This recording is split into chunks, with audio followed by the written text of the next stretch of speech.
Survivors and supporters release doves and balloons to demand justice 2 years after the fire at Grenfell Tower.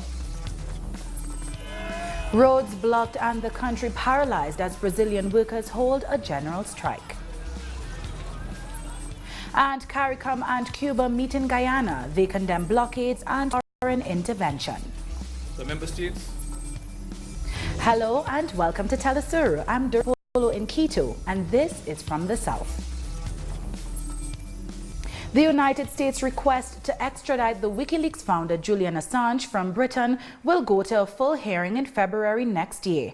The decision was made during an initial hearing at Westminster Magistrates Court as supporters of Assange protested outside. Assange spoke by video link from Belmarsh prison. He faces 18 charges in the United States of spying and leaking classified military and diplomatic papers. Many of them provided evidence of war crimes in Afghanistan and Iraq. The journalist Chris Hedges spoke to Telesur outside the court on how he saw Assange during the hearing. So I just came out of the courtroom for the preliminary hearing that set the schedule that will culminate with the extradition hearing, which will take place early next year in January. I mean, it's preliminary, so it can change, but they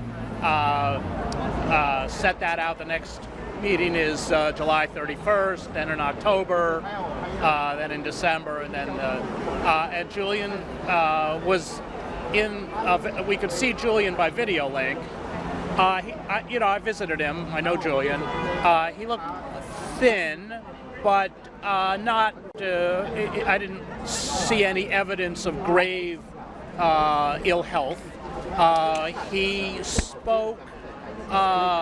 He wanted to raise the issue of the charge of hacking, which the prosecutor raised, and he said that it was his understanding that he had not been actually charged with hacking by the U.S. government. I think he, as I understand the charges, he was in charge with conspiracy to hack because the U.S. government admits that he never got into the computer. He was trying to help Chelsea Manning mask her identity at the time so that she could retrieve information without being identified. That was a request by Manning. Julian said we know from leaks, from transcripts, that he would attempt to assist, but that it was unsuccessful. So he raised that issue. It was important for him, as he said, to recognize that neither he nor WikiLeaks hacked, that they were publishers. That was the gist of his comment.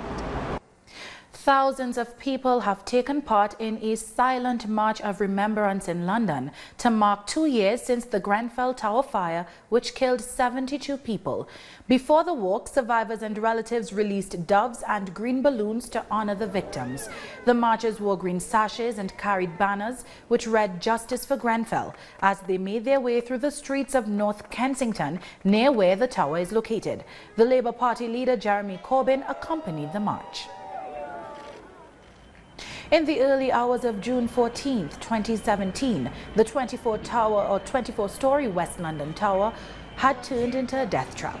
Firefighters rushed to the scene of the blaze that would turn out to be the worst UK residential fire since the Second World War. At least 18 children were among the dead.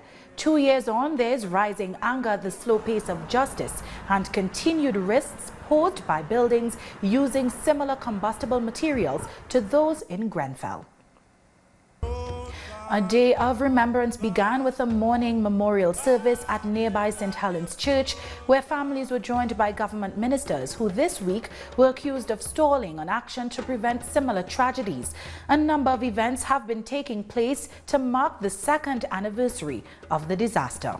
So we now have the choir. Our correspondent Pablo Navarrete is at the foot of the Grenfell Tower in London. Here at the foot of Grenfell Tower, where 2 years ago today a fire engulfed the tower, killing 72 people. Today marks the second anniversary, and the community around Grenfell have come out in what is expected to be an emotional day with a vigil and later on the silent march, which takes place every month, organised by the community, where they walk around the area in silence. Now, campaigners are pointing out that after 2 years, still there is much to be done in terms of looking for justice for those who survived and for the families of the bereaved, as well as with housing those. The campaign group Grenfell United, which is composed of a lot of the families of those killed, have yesterday did a series of projections on buildings across England, in Newcastle, in Manchester, highlighting the fact that unsafe materials and cladding and other fire safety issues are still very much present across the country. So there seems that the reasons that Grenfell happens still seem to be very much present in England, despite assurances made by the Theresa May government that they would deal with what the issues that gave rise to Grenfell. So there is a sense of still anger, disappointment and sadness as the second anniversary of Grenfell takes place this evening. And while outside Grenfell, Pablo also caught up with hip-hop artist and local resident Loki. There is a saying which goes round and round in my head. The corporation has no body to punish and no soul to condemn. And we have seen in this situation these corporations involved in the refurbishment and believed and reported to have been responsible for the dangerous materials, like US construction company Arconic and Celotex, which is a subsidiary of French construction company Saint-Gobain, not only go completely untroubled by the state. We have not seen any arrests, and in fact the other day the police said while they had questioned some people under caution, they said that there wouldn't necessarily be any charges brought. This is completely unacceptable to us here. Not only are we fighting for the legacy of the people that died, and I'll tell you something, we won't betray the dead, because a betrayal of the dead would be tantamount to a betrayal of the living, and that is something that our souls and our conscience cannot abide by. This has to be seen as a never again moment by the rest of the people in this country. Come and join us and get involved tonight for the silent walk from 7:45. Now to Brazil, workers were holding the first general strike against the government of President Jair Bolsonaro. From midnight, trade unionists across the country walked off the job, like these public sector drivers in Duque de Caxias. The strike was called May Day by all the main union federations and focuses mainly on Bolsonaro's attempts to push through a pension reform, which they say will make it difficult for many workers to retire. At this moment, workers are said to be repressed. We close the avenue because this is an important day, because everyone knows how important the retirement system is, especially for youth, women and rural workers, and people are protesting across the country. This is a historic day that will affect us for years in terms of human rights and conquest, and in terms of the quality of life for the Brazilian working class, especially for young people like myself. We know that this pension reform is a fraud, it's a lie, and the working class is going to pay a high price for it. That is why we are out here. Some of the strikers in Sao Paulo took tires to block streets during the morning rush hour. Public transport has been paralyzed in much of the country. Brazil's landless workers movement cut highways in many rural districts too. They say President Bolsonaro's policies will hit all working people in Brazil. Belo Horizonte is another of Brazil's major cities that has been shut down by the general strike. Thousands turned out from early in the morning, bringing the city center to a standstill. The government's pension reform is seen as the centerpiece of a series of neoliberal attacks on workers' rights and living standards. We'll take a short break now. Join us again in a minute.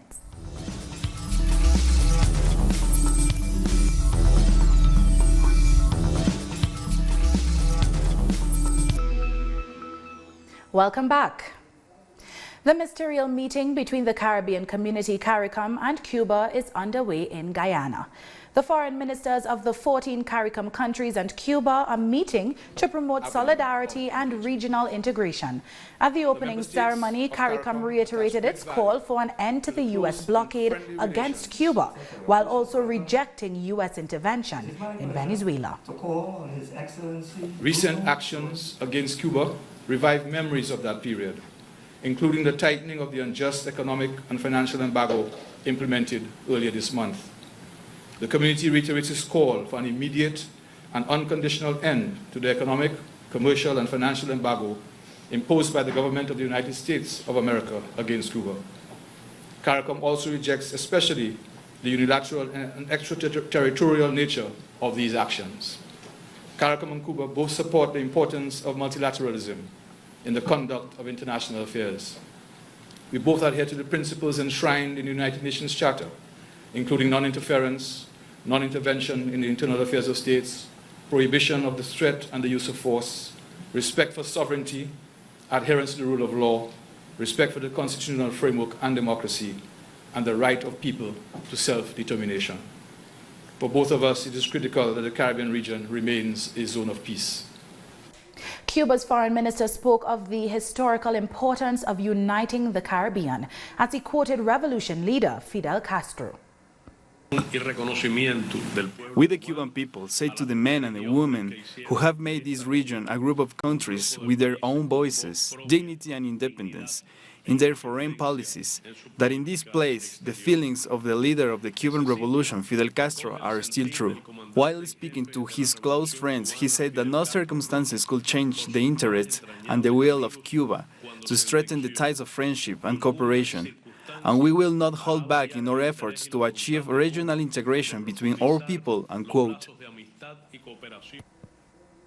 Ghana's President Nana Akufo-Addo has indicated support for CARICOM's position of non-intervention in Venezuela's affairs.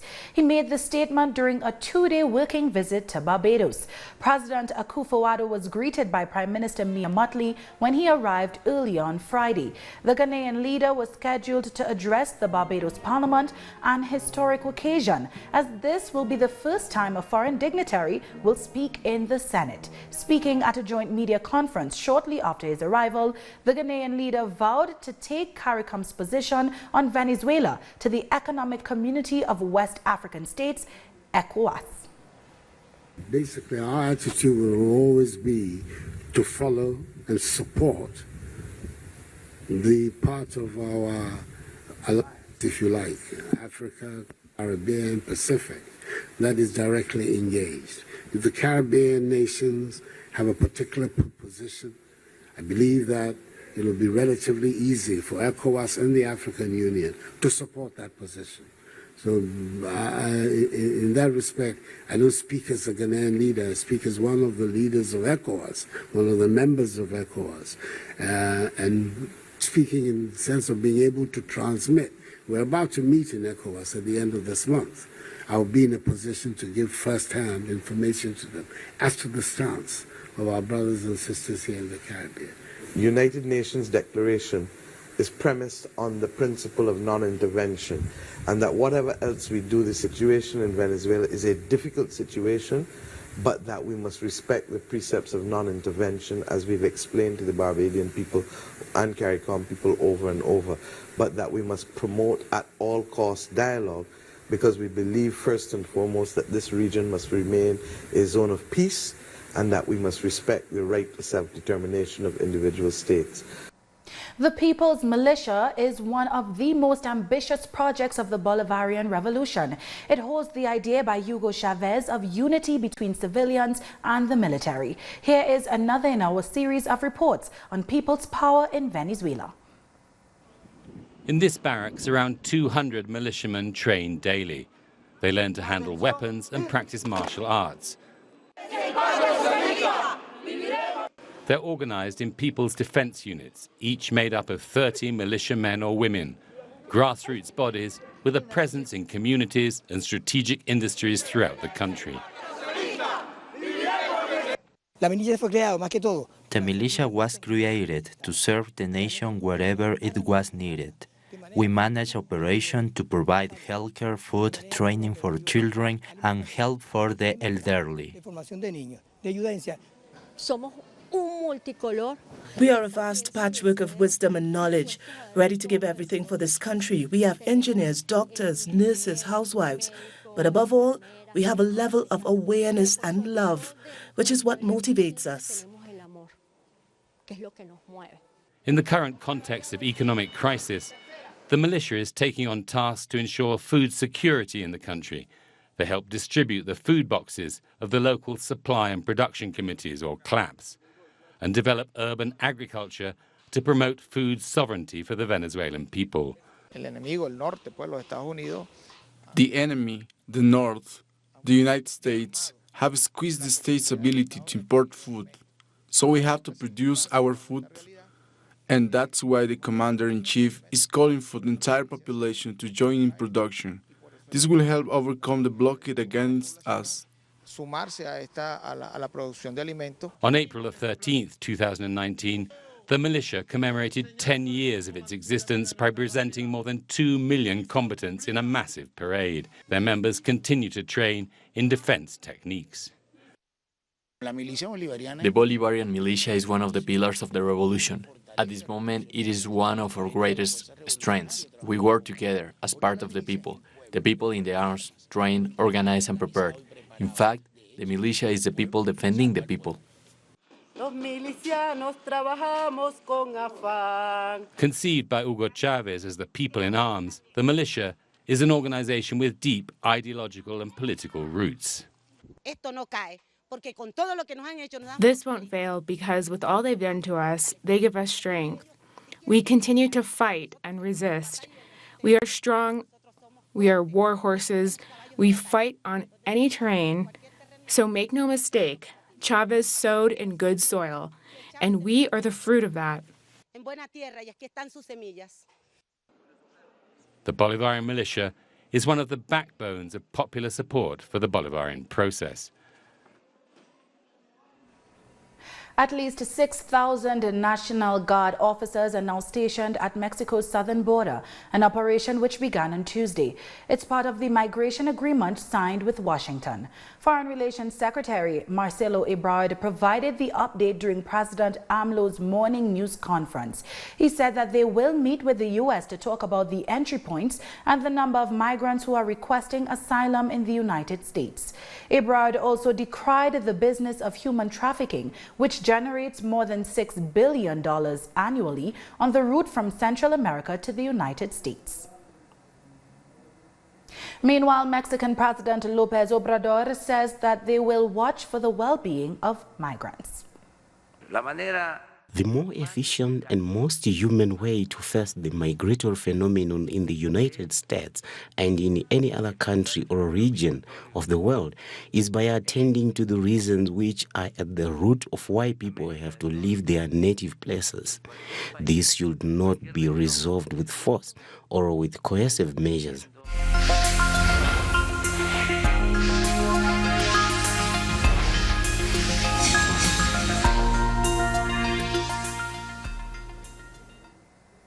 It's just a few days before the general elections in Guatemala, yet there's still uncertainty and apathy among voters. Let's take a closer look at the campaign in the Central American country.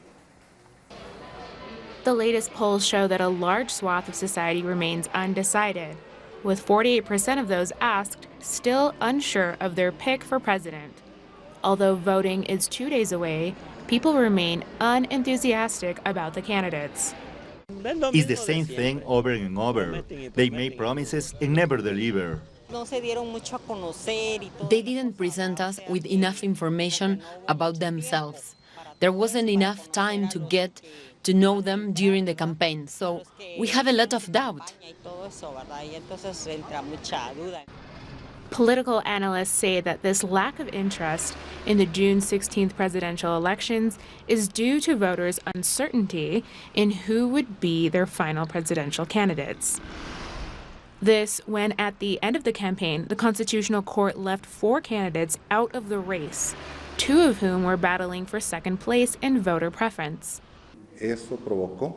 This left the electoral process unfinished and demonstrated the poor practices of the Supreme Electoral Court. They should have used structural criteria. Several amendments to Guatemala's electoral law were passed in 2019, leaving candidates with only 3 months to campaign. However, that time was not used for candidates to debate their proposals. Instead, the country was busy keeping up with court matters involving candidates who were facing legal challenges. We have reported things that seem different to us.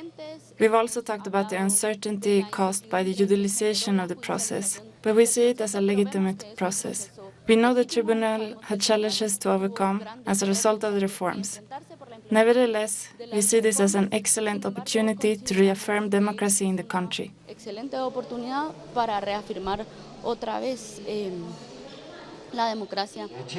Preparations for the elections continue. Despite this uncertainty, electoral equipment have been shipped to 4 cities in the United States. As for the first time, Guatemalans who live abroad will be allowed to vote. We'll take a short break now. Join us again after this.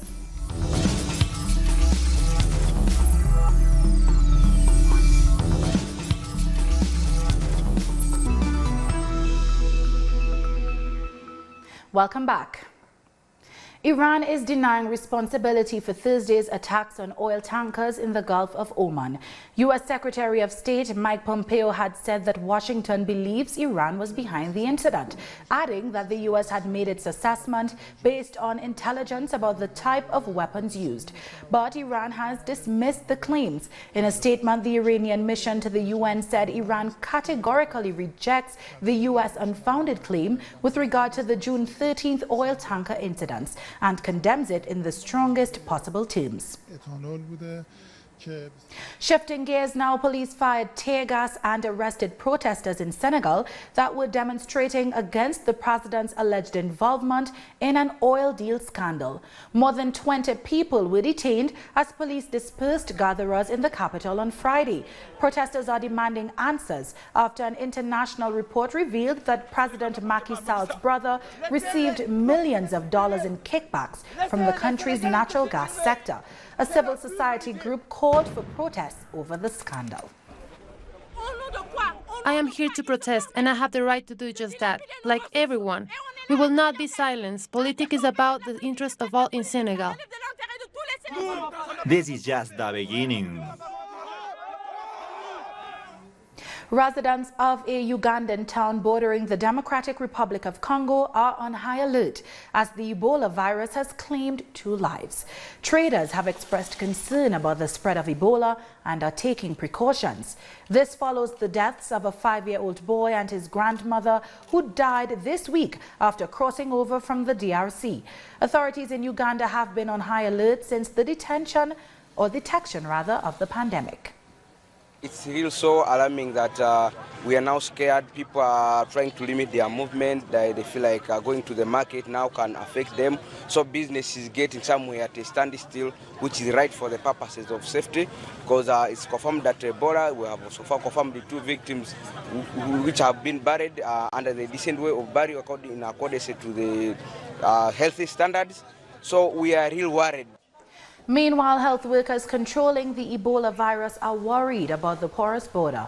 The Red Cross Society has said that although they are doing all that they can to control the spread of the Ebola virus, the uncontrolled crossing of people in undesignated areas between Uganda and DRC is making it difficult. Uganda rolled out strict screenings at the border with the DRC on Thursday, and the World Health Organization has already started vaccinating more people. The epidemic has killed more than 1,000 people in eastern Congo.